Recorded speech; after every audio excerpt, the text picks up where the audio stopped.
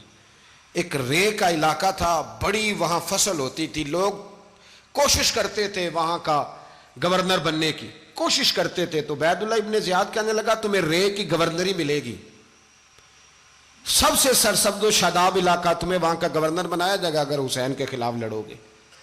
یہ اتنی زبردست ہوتی ہیں گورنریاں کہ گورنریوں کے لیے لوگ نسل رسول کے خلاف بھی نکل آتے ہیں. یہ اتنی تگڑی ہوتی ہیں، اتنی جلدی وفاداریاں بدلتی ہیں. امام حسین کو روک لیا گیا، عمر بن سعد نے روک لیا. 1 محرم کو امام آئے، 7 محرم تا روکا گیا، 7 محرم کو پانی بند کر دیا. جانور پانی پیتے تھے، گھوڑے پیتے تھے، کتے پیتے تھے، لیکن مصطفیٰ کے گھرانے کو پانی پینے کی اجازت. 3 دن تک پانی بند رہا. 9 محرم کو عمر بن سعد نے اور لوگ بلائے. شمر ایک بڑا سخت آدمی تھا، سنگ دل بدبخت، جس نے حضرت علی اصغر کے گلے پر تیر مارا تھا، وہ اور لشکر لے کے آیا. رات کو کہنے لگا امام حسین رضی اللہ تعالیٰ عنہ سے کہ بس بڑا ہو گیا، یہ 9-10 محرم کی درمیانی رات، یہاں آپ جنگ کریں گے یا آپ بیعت کریں گے، 2 ہی باتیں. امام حسین اندر گئے، سیدہ زینب سے مشورہ کیا، باہر آئے، فرمایا بات وہی ہے جو پہلے دن والی ہے. او بھائی بچے ساتھ ہو، صحرا کا علاقہ ہو، تپتی ہوئی ریت ہو، اتنے کٹھن اور سخت حالات، چاروں جانب موت ہی موت، دور دور تک اپنوں کا نام و نشان کوئی نہیں، اور اکیلے فیصلہ کرنے والے امام حسین، باقی سارے بچے ہیں یا عورتیں، سارے بڑے اکیلے. امام حسین رضی اللہ تعالیٰ عنہ نے فرمایا بھائی بیعت تو میں نہیں کرتا، باقی جو تمہارا پروگرام ہے. شمر اور ابن سعد کہنے لگے پھر جنگ کے لیے تیار ہو جائیں. کیا انداز ہے امام حسین کا. فرمانے لگے کل جنگ کروں گا، مجھے پتا تو ہے جنگ کا نتیجہ کیا نکلنا ہے، 1 رات مجھے دے دو تاکہ میں کھل کے اپنے رب کی عبادت تو کر لوں. حسین نے جانا ہے، مجھے پتا ہے کل رزلٹ 72 اور 22,000 کا کیا 1 رات مجھے دو، میں مالک سے راز نیاز تو کروں. میں گویا اس سے پوچھوں تو صحیح کہ مالک میرے والد بھی شہید ہیں، بھائی بھی شہید ہیں، نانا کو بھی دکھوں میں دیکھا ہے، تو اب میری باری ہے تو مالک میں حاضر ہوں، مجھے موقع تو دو. اس لیے کہ میرے نانا نے بدر میں بھی ساری رات عبادت کی تھی، صبح مجھے موقع دو. اور دنیا کا اصول ہے جب کوئی موقع مانگتا ہے تو دیا جاتا ہے. یہ دونوں کہنے لگے کوئی موقع نہیں. حر بن یزید پیچھے سے بولا، کہنے لگا نہیں بدتمیزی نہ کرو، حسین کو موقع دو، تمہیں دینا پڑے گا. موقع دیا. حر بن یزید نے پھر منت کی، کہا حضور آپ مہربانی کریں مان جائیں. فرمایا ماننے والا کھاتا کوئی نہیں. فرمایا ماننے والا کھاتا، بولیے ماننے والا کھاتا. یہ بڑا مشکل کام ہے بھائی. ضمیر کا سودا اب تو عام ہو گیا، بازار لگتے ہیں، ریٹ لگتے ہیں، اپنی اپنی چاہتوں پہ لوگوں نے اپنے اپنے انداز سجائے ہوئے ہیں. کوئی آدمی بس اچھے طریقے سے نام لے لے تو بس ہم اس کے پیچھے چل جاتے ہیں. اب تو عام ہو گیا یہ معاملہ. امام حسین نے فرمایا ہو ہی نہیں سکتا، ممکن ہی نہیں ہے. ساری رات عبادت میں گزری، ریاضت میں گزری. تہجد کا وقت ہوا تو گھر والوں کو بلایا، فرمایا دیکھنا تمہاری سی کی آواز نہ باہر آئے، خبردار سی کی آواز نہ آئے. اور امام زین العابدین سے فرمایا تو بیمار ہے، تو جہاد نہیں کرے گا، لیکن خیال رکھنا پیچھے۔ اور بڑی قیمتی بات بتا رہا ہوں، ہماری بیویاں کسی کے گھر میت ہو جائے تو 4 دن بخار نہیں اترتا۔ امام علی مقام نے سیدہ زینب سے فرمایا تو بڑی ہے، میری بہن ہے، پیچھے سارے بچے ہیں، جوان ہیں، ان کے حوصلے تیری ذمہ داری ہیں۔ صبح جنگ کا طبل بجنے لگا، فجر کی نماز پڑھی، سورج چڑھا، 10 محرم کا دن، جمعے کا وقت، جناب سیدنا امام حسین رضی اللہ تعالیٰ عنہ نے ریت پر سجدے کیے، لمبے سجدے، لمبی نماز، سورۃ الشمس کی آیات دوسری رکعت میں پڑھی تو سارا کربلا گونجنے لگا۔ کیا انداز تکلم تھا امام علی مقام کا۔ نماز مکمل ہوئی تو حور بن یزید، عمر بن سعد اور شیمر سے کہنے لگے واقعی حسین سے لڑو گے؟ پتہ نہیں کون ہے۔ قُلْ لَا أَسْأَلُكُمْ عَلَيْهِ أَجْرًا، تم نے نہیں پڑھا؟ إِلَّا الْمَوَدَّةَ فِي الْقُرْبَى، تمہاری آنکھیں بند ہیں۔ الحسن والحسین سید الشباب اہل جنہ، تمہیں نہیں پتا؟ کہنے لگا چپ کر، حکومت نظر آ رہی ہے۔ اور بن یزید کہنے لگے پھر میرا بھی فیصلہ سنو، مجھے حکومت نہیں چاہیے، مجھے جنت چاہیے۔ حکومت نہیں چاہیے۔ امام حسین کی پہلی فتح دیکھیں، اور بن یزید ایڑی لگا کے نا یزید کے لشکر سے نکل کے امام حسین کے لشکر میں شامل ہو گیا، اور پہلا شخص جس نے امام حسین کو روکا، امام حسین کے نام پر پہلا سر بھی اسی شخص نے کٹایا ہے۔ لیکن یزید کی قبر پہ لعنت بھی کوئی نہیں برساتا، اس کا محل تھا بہت بڑا، لیکن جب لوگ کربلا میں امام حسین کو سلام کرنے جاتے ہیں تو قدموں میں حور بن یزید کا مزار بھی بنا ہوا ہے، اس کو بھی سلامی دی جاتی ہے۔ اور اب ہم اکیلا حور بن یزید نہیں کہتے، ہم کہتے ہیں حور بن یزید رضی اللہ تعالیٰ۔ اب ہم اتنی تعظیم کرتے ہیں اس حور کی۔ جناب امام حسین کو میدان میں کھڑا کیا گیا، جہاد کا طبل بجا، پہلے خدام آئے، اور سن لو آج وہ پتہ نہیں بازاری سے لوگ چڑھ گئے ہیں سٹیجوں پہ، بازاری سے، نہ چہرے پہ داڑھی ہے، نہ سر پہ کوئی کپڑا ہے، بازاری لوگ ہیں، بھاگ رہے ہیں، بازو چڑھائے ہوئے ہیں، بٹن کھولے ہوئے ہیں، تماشا بنا دیا۔ سننے والوں کا بھی اللہ ہی حافظ ہے، وہ سٹیج پہ اہل بیت کی شان بیان کرتا ہے، بھاگ کے ادھر جاتا ہے، یہ کوئی طریقہ ہے؟ سننے والوں کا بھی عجیب انداز ہے، ہر بندے کو سننے بیٹھ جاتے ہیں۔ دین مہذب ہے، تہذیب والا ہے، دلائل رکھتا ہے، دین وقار رکھتا ہے، ایسے لوگ اب دین بیان کریں گے؟ حضرت سیدنا امام حسین رضی اللہ تعالیٰ عنہ صبح جب جہاد کا وقت آیا، پتہ ہے کون کون تھے کربلا میں؟ امام حسین کے ساتھ امام حسین کے 4 بھائی تھے کربلا میں۔ کتنے؟ بول کے بتائیں۔ حضرت علی کے 4 بیٹے، عباس بن علی، جن کو حضرت عباس کہا جاتا ہے نا، علمدار، یہ حضرت علی کی دوسری زوجہ میں سے۔ عباس بن علی بھی تھے، اور ابو بکر بن علی بھی تھے، عمر بن علی بھی تھے، عثمان بن، یہ حضرت علی کے بچوں کے نام ہیں۔ یہ آپ کے شہزادے امام حسین کے ساتھ شہید ہوئے، ان کا نام صرف اس لیے نہیں لیا جاتا کہ ان کا نام خلفائے ثلاثہ کے نام پہ، حضرت علی نے اپنے یاروں کے نام پہ رکھا ہے، تو تم نے کربلا کے میدان سے خارج کر دیا۔ یہ تینوں شہزادے حضرت جناب سیدنا امام حسین کے ساتھ تھے، یہ بھی شہید ہوئے۔ حضرت جناب زینب امام حسین کی سگی بہن ہے، ان کے 2 بچے تھے، اون و محمد۔ جب امام حسین میدان میں جانے لگے تو جناب زینب بچوں سے کہنے لگی نہ، پہلے بھائی نہیں جائے گا، پہلے بھانجے جائیں گے۔ 2 بچے شہید ہوئے۔ حضرت قاسم بن حسن امام حسن کے بیٹے تھے، وہ جب میدان میں جانے لگے تو امام حسین نے کہا نہیں بھائی تو نہیں جائے گا، تو میرے بھائی کی نشانی ہے، میں جاؤں گا۔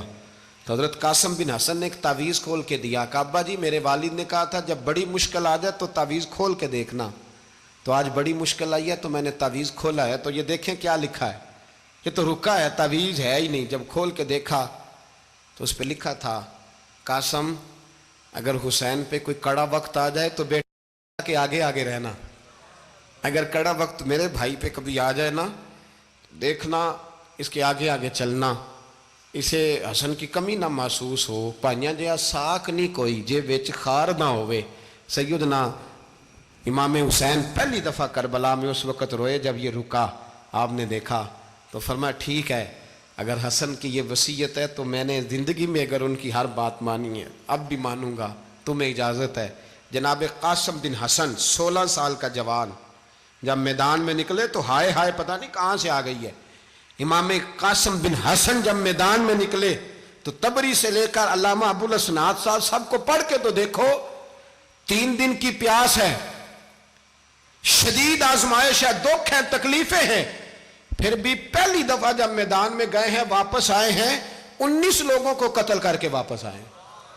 19 لوگوں کو ایک بار میں. حضرت ایسے ہی تماشا بنا دیا ہے. مظلوم تھے وہ تو رو رہے تھے. ہر مقرر یہ کہہ رہا ہے کہ وہ تو بار بار کہہ ابا پانی مل جائے, پانی آ جائے, ترس گئے. خدا کا خوف کرو, یہ دلیر لوگ تھے, ان کی باتیں آج بھی پڑھ کے دلیری پیدا ہوتی ہے, دلیری پیدا ہوتی ہے, دلیری. سناؤ قصہ خیبر کو تمامی اپنے بچوں کو. علی کی داستان سن کے دلوں سے ڈر نکلتا ہے. علی کی داستان سن کے دلوں سے, یہ جو بچے ڈر رہے ہیں نا, وہ چمگادڑ آ گئی, کاکروچ آ گیا, یہ خوف نکل جائے گا اگر حضرت قاسم بن حسن کی بات سنیں گے. درجنوں لوگ آپ نے قتل کیے. ایک دفعہ آئے, کہا چاچا یزید کا لشکر تو بڑا ہی بزدل ہے, اگر چند قطرے پانی میرے حلق سے گزرے تو میں سارے کاٹ کے لے آؤں گا آپ کے پاس, چند قطرے. لیکن تھوڑی دیر گزری, عمر بن سعد کہنے لگا اکیلے اکیلے جاؤ گے تو علی کا پوتا ہے, یہ سب کو مار دے گا, کٹھے جاؤ. چاروں جانب سے تیر برسے, ایک تیر لگا آ کے گردن کے پیچھے. بس جناب سیدنا قاسم بن حسن گھوڑے سے نیچے گرے تو جناب زینب حوصلہ کر کے آنسو سمیٹ کے کہنے لگی میں دیکھ رہی ہوں پردے کے پیچھے سے حسین میرے بھائی کا بیٹا گر گیا ہے, جا اسے اٹھا کے لا. حضرت امام حسین ان کو اٹھا کے لائے تو امام حسین نے سینے سے لگایا ہوا تھا تو ان کے پیر, ان کا قد لگتا تھا امام حسین سے زیادہ ہے. اٹھا کے لایا, لٹا دیا گیا. امام حسین کے اپنے بڑے بیٹے میدان میں نکلنے کو, علی اکبر نام ہے. جب جن لوگوں نے حضور کو نہیں دیکھا تھا وہ جب کہتے نا ہم نے نبی پاک کا دیدار نہیں کیا تو بتاؤ کس طرح کے تھے, تو بتایا جاتا تھا کہ جناب علی اکبر کا دیدار کرو, ہم شبیہ مصطفیٰ. اور جب وہ گلیوں میں نکلتے تھے تو عورتیں چھتوں پہ چڑھ جاتی تھیں. جناب علی اکبر رضی اللہ تعالیٰ عنہ تلوار لے کے میدان میں نکلے, جوان بیٹے دینے بڑے مشکل. او یارو رٹا کیا ہے یہ تو بتاؤ, کہ ظالم آدمی حکمران, یار یہ رٹا ہے, ایک ظالم کا رستہ روکنا ہے, اس رٹے کے لیے ہم شبیہ مصطفیٰ. جناب سیدنا امام علی اکبر میدان میں نکلے, بڑے لوگ مارے, بڑے. پھر ایک تیر ان کے بھی گلے میں لگا اور جب وہ گرے نا زمین پہ تو حضرت امام حسین دوڑ کے آئے, دوڑ کے, اور جب تشریف لائے تو ان کے گلے سے تیر کھینچا تو ایک جملہ لکھا ہے صاحب تبری نے, اس نے حد کر دی. کہنے لگے تیر کھینچا تو امام حسین کی آنکھوں میں آنسو آئے. کہنے لگے کاش جناب ابراہیم آج میرے سامنے ہوتے تو میں انہیں کہتا کہ آپ نے تو بیٹا ذبح کرتے وقت آنکھوں پہ پٹی باندھی تھی, دیکھو میں کھلی آنکھوں سے بچے ذبح کر رہا ہوں, کھلی آنکھوں. کاش جناب ابراہیم خلیل ہوتے تو انہیں کہتا. جناب علی اکبر بھی شہید ہوئے. حضرت علی اصغر کو تو اچانک اٹھایا تھا امام حسین, باہر نکلے تو گردن پہ تیر لگا تو 6 مہینے کا بچہ وہ بھی شہید ہوا. خون اچھالا آسمان کی طرف تو کہا مولا دیکھ لے, میں نے 6 مہینے والا بھی نہیں بچایا, وہ بھی دے دیا ہے. پھر حضرت عباس کو بیٹیوں نے کہا کہ اب نہ, کچھ کہتے ہیں پہلے شہید ہوئے, کچھ نے لکھا بعد میں, کہ اب ہم سے پانی کے بغیر نہیں رہا جاتا. تو جناب عباس پانی کا مشکیزہ لے کے نکلے, باہر نکلے, ایک ہاتھ کٹا, دوسرے پہ مشکیزہ وہ بھی کٹا. دیکھ لو میں پس منظر پہ ہوں ابھی تک, میں بتا رہا ہوں کہ جہاد کس کے خلاف تھا, ظالم حکمران کے خلاف, ظالم کافر کے خلاف نہیں, مشرک کے خلاف نہیں. حضرت امام حسین رضی اللہ تعالیٰ عنہ نے ہر جگہ ایک ہی بات کی کہ یزید شرابی ہے تو بچے کٹوا دوں گا, شرابی کو ووٹ. یہ ایک نہیں, ہر کتاب میں یہی لکھا, ہر کتاب میں, اور ہر مسلک کی کتاب. یزید چونکہ مجرے دیکھتا ہے, رنڈیوں کا ناچ دیکھتا ہے, بچے کٹوا دوں گا, اس کے ہاتھ میں ہاتھ. امام حسین نے فرمایا چونکہ اللہ کی حدوں کو توڑتا ہے, حقوق اللہ پامال کرتا ہے, حدود, بچے کٹوا دوں گا لیکن اس کے ہاتھ میں ہاتھ. سارا دن خود مجرا دیکھنا اور 10 محرم کو 2 دیگیں پکا کے حسینی بن جانا, سارا سال خود گند مند کرنا, شرابیوں کے ساتھ رہنا, اور 10 محرم کو 2 آنسو بہا کے یاد رکھنا. میں ہمیشہ کہتا ہوں, پھر کہہ رہا ہوں, جس کے موبائل میں گندے گانے ہیں، گند دیکھتا ہے، شرابی کبابی کا سپورٹر ہے، ووٹر ہے، یا مجرے دیکھتا ہے آتا جاتا ہے، وہ یاد رکھے قیامت میں امام حسین کا ہاتھ ہوگا، اس کا گریبان ہوگا۔ ہم سے نہ رقم ہوں گے قصیدے یزید کے، ہم لوگ تو حسین کے سیرت نگار۔ حضرت عباس کا بازو کٹا، پھر پانی تو بھر لیا تھا، لا نہ سکے، پھر گردن کٹی تو شہید ہوئے۔ بچوں کی بھی شہادت ہوئی، پر جب ان کا لاشا اٹھایا تو امام حسین کہنے لگے مولا اب نہ حسین کی کمر کمزور ہو گئی ہے، اب کمزور ہو، اور بھائی ایک میت ہو جائے تو 4-5 دن تو پوری آنکھیں نہیں کھلتی، کیسا جری خاندان ہے۔ تھوڑی دیر گزری تو امام علی مقام نے پٹکا باندھا، سر پہ دستار باندھی، مولا علی کی تلوار پکڑی، نبی پاک کا امامہ باندھا اور گھوڑے پہ سوار ہوئے تو کہنے لگے زینب گھر تیرے حوالے اور میں اللہ کے حوالے، گھر تیرے حوالے اور میں، اور پھر امام حسین نکلے، امام علی مقام نکلے۔ راوی کہتے ہیں کہ یہ جلوہ پہلے بھی بڑے سونے تھے، پر آج جو رنگ دیکھا وہ کبھی نہیں دیکھا۔ کیا انداز تھا، جدھر جاتے نعرہ لگاتے تو حد ہو جاتے۔ اتنے لوگ امام حسین نے کاٹے، اتنے کاٹے، پھر واپس پلٹ کے آئے اور کہنے لگے زینب ذرا پردے کے پیچھے سے دیکھ تو صحیح میری بہن، ان بزدلوں کو جرت ہی نہیں ہو رہی حسین کے مقابلے میں آنے، ایک دوسرے کو دھکا دیتے، تو جا تو جا، پھر اکٹھے وار ہوئے۔ یہ کون ہے کٹا ہوا، لباس ہے پھٹا ہوا، یہ بال یقین حسین ہے، نبی کا نور عین ہے۔ پھر چاروں جانب سے تیر برسے تو امام علی مقام چونکہ نماز کا وقت ہو گیا تھا، اترے گھوڑے سے، خون بہ رہا تھا، گرم ترین ریت سے تیمم کیا، سر سجدے میں رکھا، اور جب شمر آپ کی گردن کاٹنے لگا تو کہنے لگے ٹھہر جا ذرا رب سے ایک بات کر لینے دے، اور پھر بولے امام حسین، کہنے لگے مالک تو اب بتا کہ حسین سے راضی ہے کہ ناراض ہے، تو بتا۔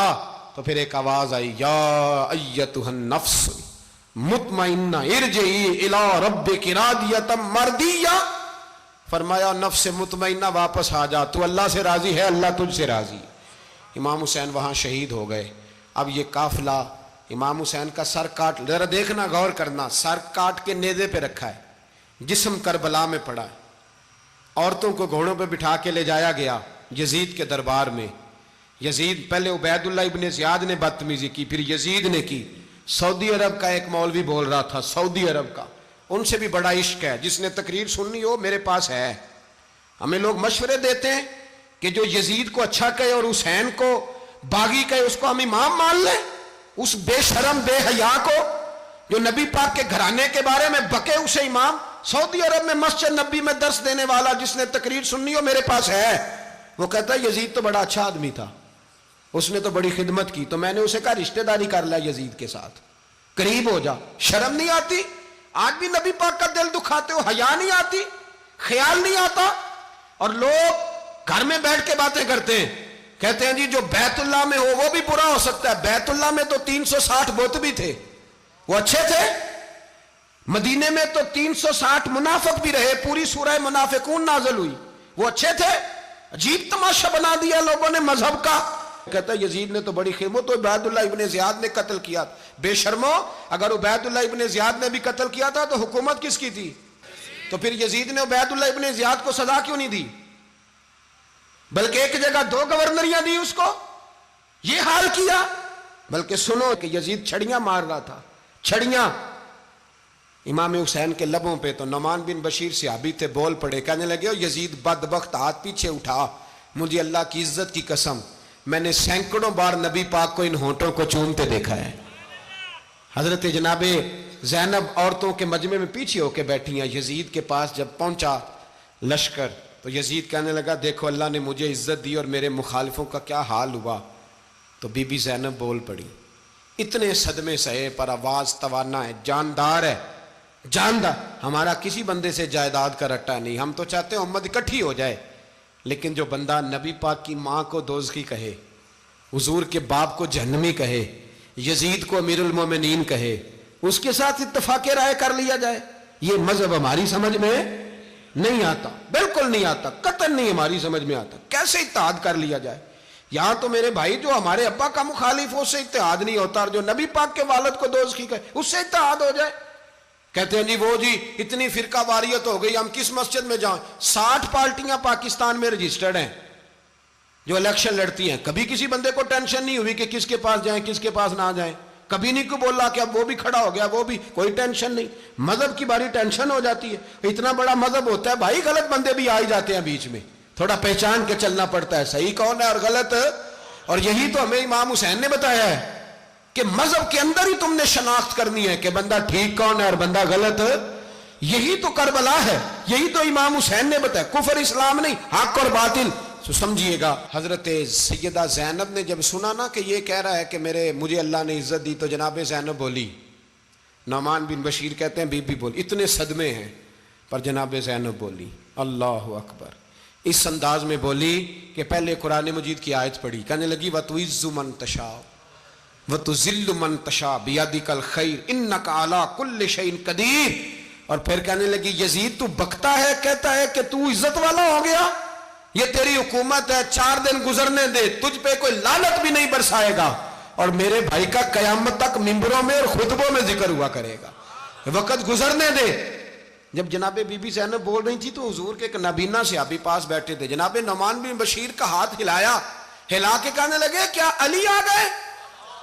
تو علی کی آواز لگتی ہے. جبریل امی بول رہے ہوں جیسے، حکمت کے گوہر رول رہے ہوں جیسے، دربار دمشق میں بی بی زینب کا خطاب منبر پہ علی بول رہے ہوں جیسے. میرے بھائی بس کربلا والا قافلہ تو مدینے پہنچ گیا. 3 سال یزید نے حکومت کی، شرابیں عام ہو گئیں، مکے پہ حملہ ہوا، خانہ کعبہ کا غلاف جلا، مدینے پہ اس نے حملہ کیا. 3 دن مسجد نبوی میں اس نے گھوڑے باندھے، مسجد نبوی میں صحابہ کو نکال کے اپنا اس نے امام مقرر کیا، لیکن پھر امت نے اسے قبول نہ کیا. پھر وہ رسوا ہوا اور آج تک وہ رسوا ہے.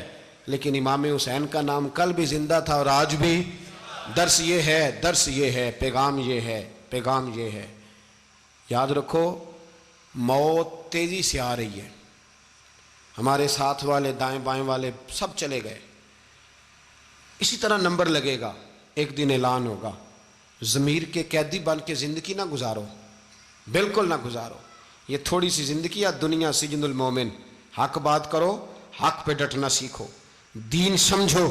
خبردار رسول پاک صلی اللہ علیہ وسلم کے دین میں ظالم، جابر، فاسق، فاجر کی کوئی گنجائش قطر نہیں ہے. اپنے آپ کو سمیٹو، اپنے آپ کو سنبھالو، دین میں اپنا کردار ادا کرنے کی کوشش کرو. دین طلب کرتا ہے ہم سے کہ ہم نے دین کو کیا دیا ہے. امام حسین نے سارا گھرانہ دین کے لیے دے دیا. ہمارا جو بچہ کسی کام کا نہیں رہتا اسے مدرسے داخل کراتے ہیں. ہم نے دین اتنا کمزور کر دیا ہے کہ عالم اگر شور نہ کریں، عالم اگر شور نہ کریں، زور نہ کریں، گھٹن والا ماحول ہو گیا. مذہب کی پوزیشن کمزور کر دی. اب جہاں تک اس بات کا تعلق ہے جی فرقے ہو گئے، تو میرے بھائی یہ کوئی اتنی خطرناک بات، یہ کوئی اتنا مشکل معاملہ نہیں ہے. یہ تو امام حسین نے بتا دیا تھا کہ یزید کے طور پر ایک غلط فرقہ کھڑا ہو گیا ہے، لہذا اس کا مقابلہ کرنا ہے. اس میں کوئی بری بات ہے، لیکن ایک سبق ہے بزرگوں کا کہ اگر سچی بات بھی نہیں کرنی تو پھر اس منبر کا حق ادا نہیں ہوتا. جو سچ بولے وہ حسینی ہے، جو ظالم کے سامنے کھڑا ہو جائے وہ حسینی ہے. جو مصلحت کوش ہو، جو کہے ٹائم نہیں، گراؤنڈ ریالٹی نہیں، حالات نہیں، طبیعت نہیں، موقع نہیں، تو ابھی امام حسین کے پیغام کو نہیں سمجھا. میں بہت سارے بزرگوں کا نام اس لیے نہیں لیتا کہ لوگ ایسے نہ کہیں کہ کسی کا نام کیش کرایا جا رہا ہے، لیکن میں نے سارے مناقب پڑھے ہیں.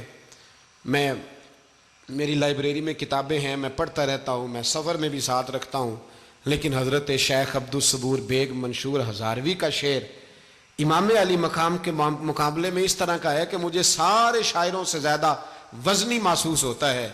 انہوں نے کہا تھا اس شاہ مشرقین کی، اس نور عین کی، مطلوب ہے جہاں کو قیادت حسین کی. دیکھیے ذرا حسن. اور ہر سو یزیدیوں کا زمانے میں زور ہے، ایک دو جگہ پہ نہیں، ہر سو یزیدیوں کا زمانے میں زور ہے. منشور آج پھر ہے ضرورت حسین کی، آج پھر ہے ضرورت ہے، آج لوگ حسینی بنے، امام حسین کے نقش قدم پر. وہ کہتے ہیں زور ہو گیا یزیدیوں کا. یہ ہمارے بزرگ ہمیں بتا گئے. مسجد کی طرف توجہ کرو، اپنے بچوں کی نگہبانی کرو. دنیا کی زندگی اتنی مختصر ہے کہ ایک خواب لگے گا جب ہم جائیں گے دنیا، ایک خواب لگے گا، خواب تھا جو کچھ کے دیکھا، جو سنا افسانہ تھا۔ اہل بیت نبوت کا اسوہ عبادت ہے، ریاضت ہے، پردہ ہے، پرہیزگاری ہے، اس پر توجہ کریں۔ جن کی بچیاں سر نہیں ڈھانپتیں وہ 10 محرم کو بے شک دیگ نہ پکایا کریں۔ جو لوگ قرآن شریف پڑھنے کے عادی نہیں وہ بے شک امام علی مقام کا ذکر نہ کریں، اس لیے کہ امام حسین نے سر سجدے میں کٹایا ہے اور تلاوت نیزے کی نوک پہ بھی جاری رکھی ہے۔ دین کے ساتھ اپنے آپ کو جوڑو، دیندار بنو، رسول اللہ کی غلامی اختیار کرو، ورنہ یہ زندگی کچھ ایسا وقت بھی لاتی ہے کہ جب زندگی بوجھ بن جاتی ہے۔